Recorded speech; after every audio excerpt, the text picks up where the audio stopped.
I know your time is valuable, so I'm not going to waste a ton of time. So here are the best settings to use and the ones that I recommend for Season 2.5 if you want a good balance between speed and aim. The main thing with settings is it's pretty much all personal preference, so if they do feel too fast for you, you should probably lower them by about 10 or 20 until you can find a sensitivity that works for you. I'm now going to go into my own personal settings that I currently use and explain how and why they work. However, I don't really recommend them for very many players because they're extremely fast, and I'll show you what I mean later on in the video. But they're just they're a bit crazy, so bear with me now. So here are my full settings for Marvel Rivals. I use graphics mode, high frame rate mode, 120 FPS obviously. Brightness and everything's default. For audio, I use master volume 76, sound effects at 100, so this essentially is just like the shooting of your gun, footsteps and all that.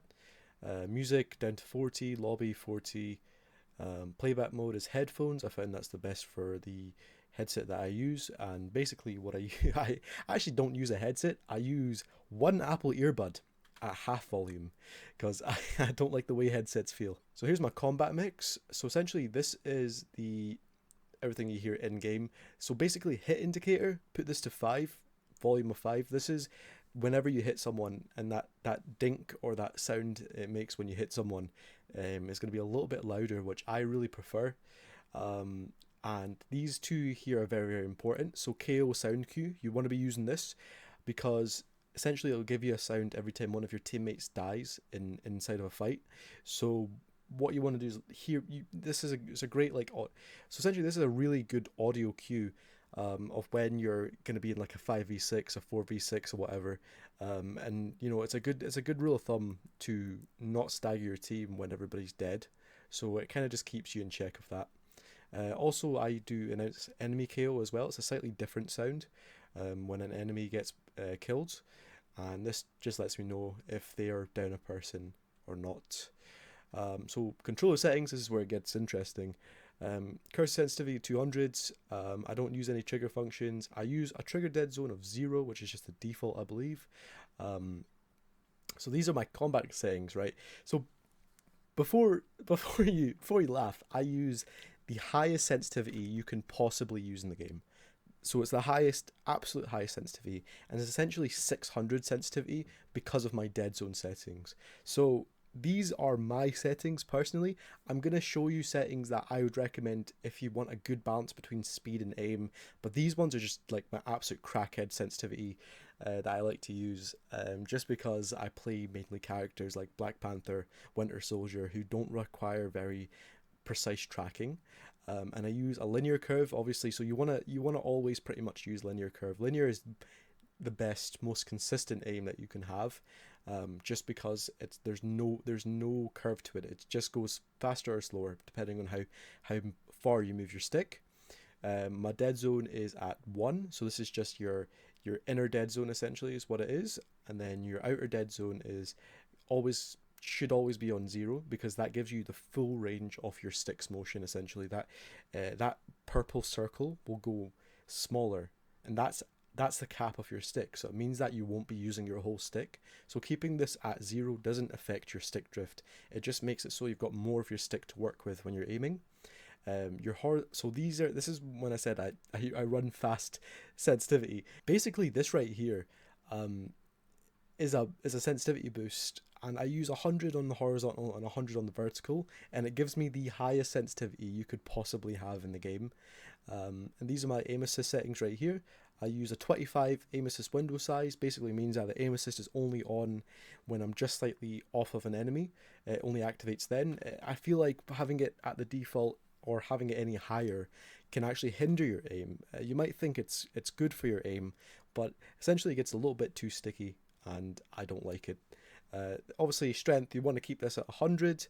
Projectile here, so ease in as well. Because I use the lower window size, the ease in basically makes it so that when the aim assist won't just be on and off, it's got a little bit of a buffer, so it starts a little bit stronger and then it goes a wee bit weaker when you're actually hovering over an enemy.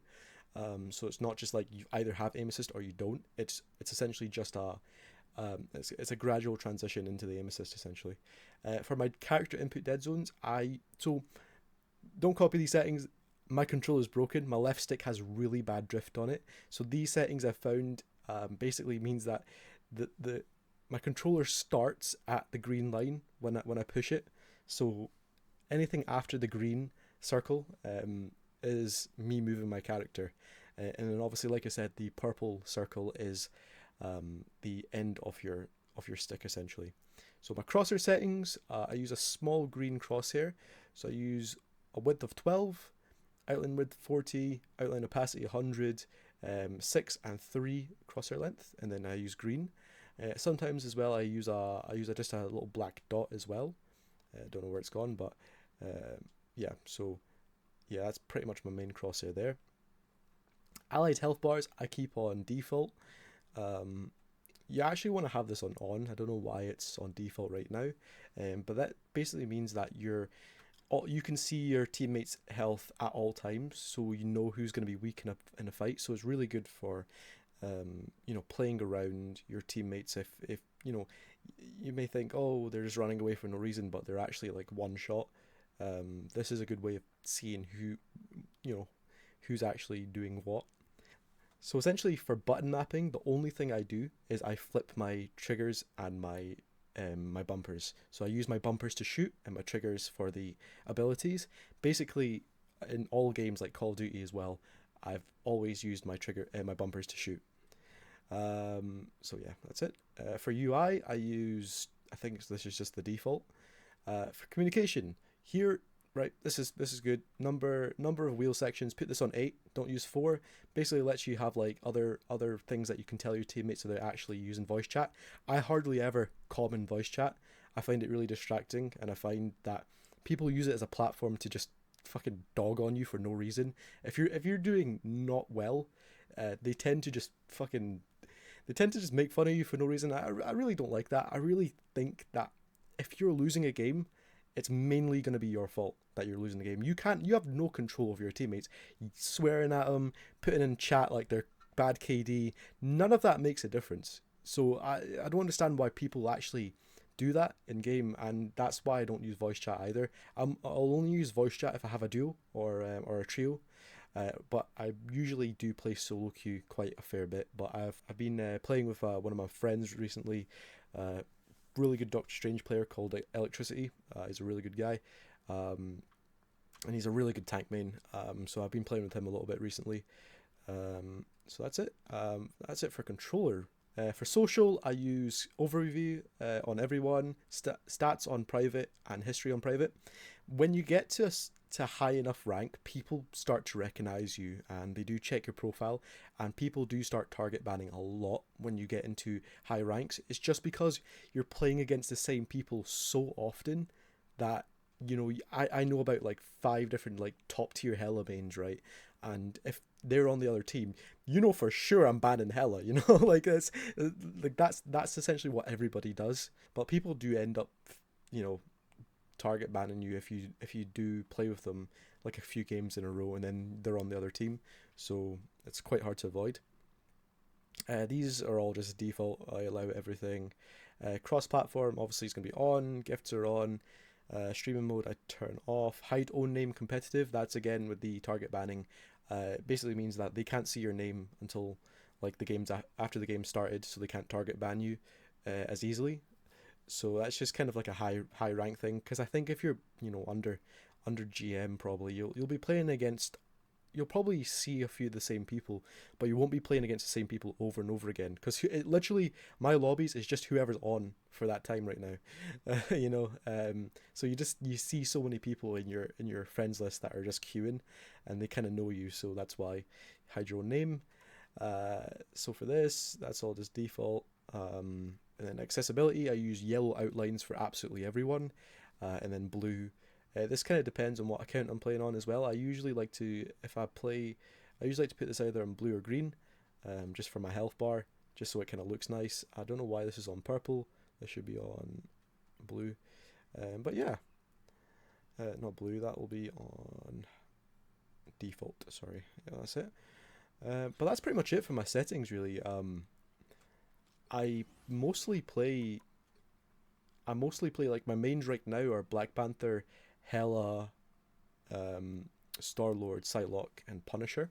I'm going to be playing and Winter Soldier, obviously, and with the new season as well that's coming out in the next few days, I'm going to be playing a lot more Punisher, just because he seems like he's going to be absolutely busted. So can't wait for that. That'll be fun. I am so sick and tired of Human Torch. You don't understand how much I hate this character, and Iron Fist as well, and Captain America, bro. This is the holy trinity of shit, bro. They're so hard to play against in high ranks as well.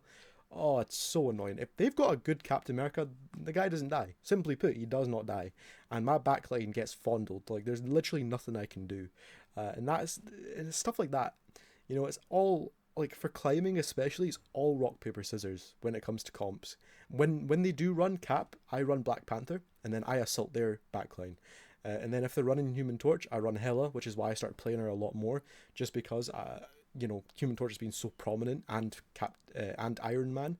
Oh, it's been absolutely horrible. Then Iron Fist as well. Again, I usually use Black Panther, or if my backline are truly getting like fully violated, I'll play Winter Soldier, who essentially I just hard dive. I act as a human Namor turret. That's literally the playstyle you need to adopt to counter Iron Fist. It's just you stand in front of your supports and you just protect the living hell out of them, and that's pretty much how you counter, you know, the meta right now. The devs are doing absolutely nothing for Black Panther. I would say 90% of the characters in the game have some sort of counter or CC to his dash, and without Black Panther's dash, you have absolutely nothing. So yeah, that's why I kind of stopped playing him a lot, just because the second I get one kill on Black Panther, they're switching to Thing.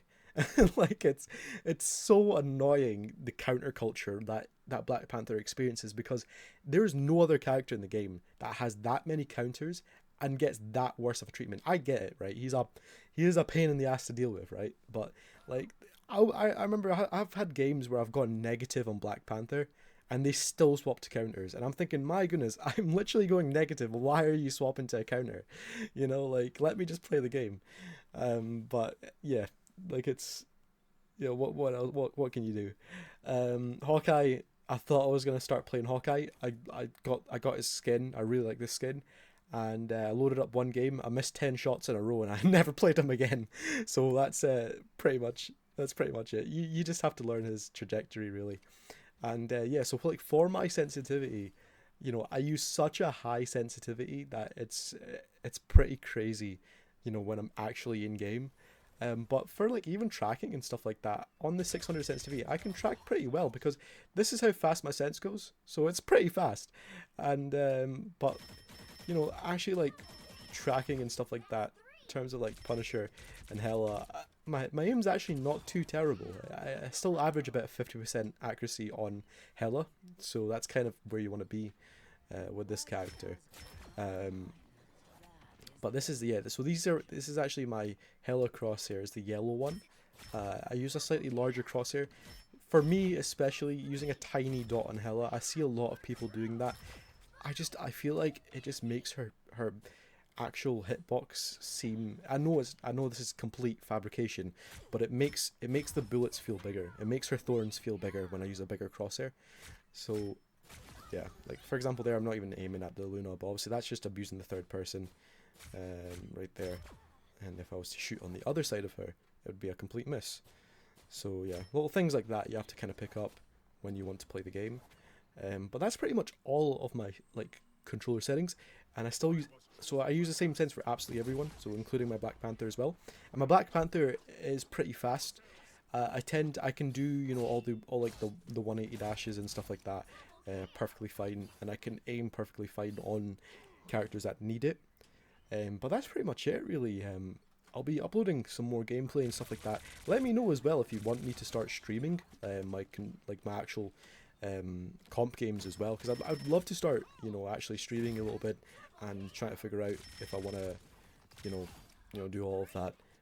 It's just a little bit hard for me to set up right now, because I need to like get a capture card and stuff, or if I want to actually stream onto Twitch without incredible input delay and ping issues. So yeah, but yeah, that's pretty much it. Thanks for watching. Thanks for the support on the last video, by the way. Got 300 views. That's absolutely incredible. And we just hit 800 subscribers as well, so if I do, you know, hopefully try to hit 1k as well in the next couple months, that'd be really, really, really cool. And let me know as well if you want to see any more of these, like kind of me talking over these videos, because I don't tend to actually do this. It's just one of these, you know, one of these things where I thought, you know, I better explain my sensitivity, you know, because it's so bad, it's so goofy, man. Like using the absolute fastest sensitivity in the game, on the fastest like curve as well, you know, on the linear ramp. Like it's quite funny. Um, but yeah.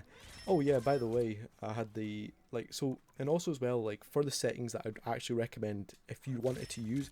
So these were my old settings, which I just, the reason I changed them, not because these ones are better, it's because I get bored very easily with settings. So I tend to like to try and change them, see what works best for me, and I love learning new things as well when it comes to like sensitivities.